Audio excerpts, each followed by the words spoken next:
When I was drive outside the plantation or the development, I would pick up people who were walking alongside the road and give them a lift to wherever they were going, back to the house or to work site.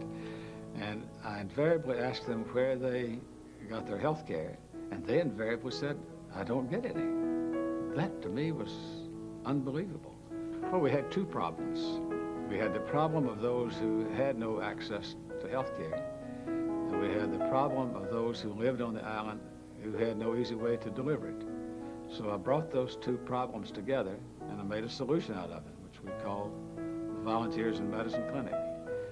And now I'm told now that every person that lives in our town has access to health care, and we are the only town in the nation that can declare that.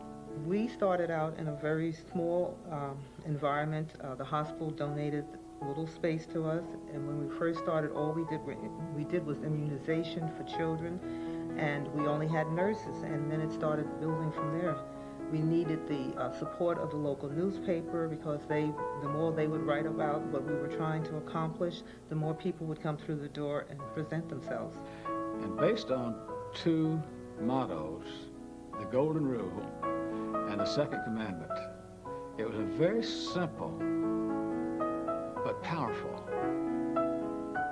conclusion that we came to, and that was, we do not want to perceive them as patients, diseases or illnesses. We want to perceive them as friends and neighbors who don't feel well and are coming over to us for help. We have people, all kinds of people young, old, every nationality, and some that are very, very ill, some that are just in for a checkup or come into the dentist. And we do need this. You'd be surprised so many people just sick and don't have the money, and they don't go because they don't have the money. If the clinic wasn't here, honestly, I don't know what I'd do. There's no other place to get it that I've been able to find, especially when you have specialized problems like ADHD, psychiatric problems, and this clinic handles all of that. Volunteers in Medicine accepts no fees. We're open to donations, but patients are not required to pay for their treatment. Hello, welcome. When they arrive at the door, they're not perceived as a patient. They're perceived as a friend and a neighbor. And then someone greets them. You know, if someone came to your house, you wouldn't stand inside your living room and wait for them to come inside your living room before you say hello. We go to the door to greet them. And there's a greeter there. And that greeter's responsibility is to say something along the lines, how sorry we are you don't feel well, but how pleased we are you came to this clinic, because this is your clinic. Come in, let's see if we can help you.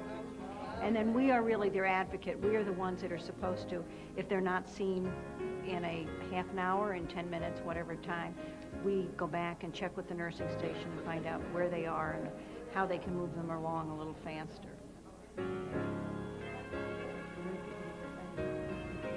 Dr. McConnell's a unique person to work with. He's always looking for the next need out there in the community. So while he was working diligently on the clinic, he was also thinking about how he could transpose this to help other communities. We have 41 million without health insurance that are medically underserved, and they're scattered through every state, every city, every town, and every village in the United States. Yes, there is a need for a clinic like this in this community, and it should be in every community. Dental clinic in particular, there are kids who would never go to a dentist if they couldn't come here. Especially dental education. And this clinic has reached a lot of people. Or sometimes people just need somebody to talk to and be supportive. We're not rushed to see patients. We don't have to see a patient every 12 minutes in order to make the budget. If we have to take 20, 30, 40 minutes time, that's okay. It's quite all right. It's very relaxed, and it gives you a chance to meet a great many people. And the people you work with are very stimulating as well, because there isn't anyone working at Volunteers in Medicine that isn't a very interesting person on their own. It's very affirming to practice in a setting where so many people are interested in helping out. Good morning. It's enjoyable, really, even though it's tiring some days when we're very busy. It is a very relaxed and a very comfortable relationship that we have with those that come here for care.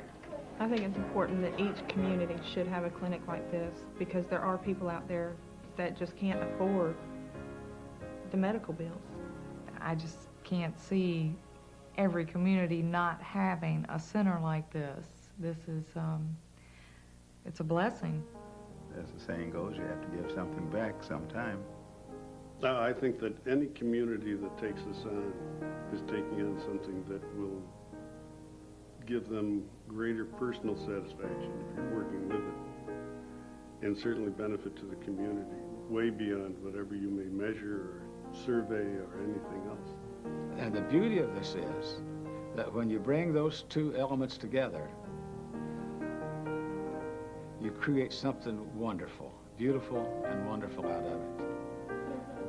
And to be a part of it is one of the most exciting things that one could ever experience in their lives. Loves it. Don't you, honey? Those people who entered medicine because it was a calling rather than a job or profession are the ones that I think have the most satisfaction and probably fit in the best here. I feel like in this life that you can't just be a taker, you have to give. If you would see the gratitude that we receive from patients, from the care that we're giving them, there is no money in the whole wide world that could buy that kind of pleasantness and that kind of pleasure with. Everybody in the clinic works to make sure that all of our patients feel welcome and cared for. It's very rewarding. Yeah, that's right. I think every community has a Dr. McConnell. They just have to discover it. And I think within every person who's a caring person is a piece of Dr. McConnell. It's just how we can help them to transfer that need and desire into a reality.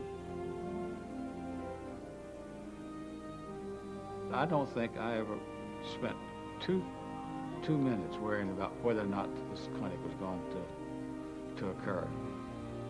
What we're going to do is to take these plans. When I realized the magnitude of the need and the depth of it, I couldn't do otherwise. And having done otherwise, having done it, having been involved in it and created it, it's not fun. It's something deeper and more enriching than that. It's joy at its deepest level.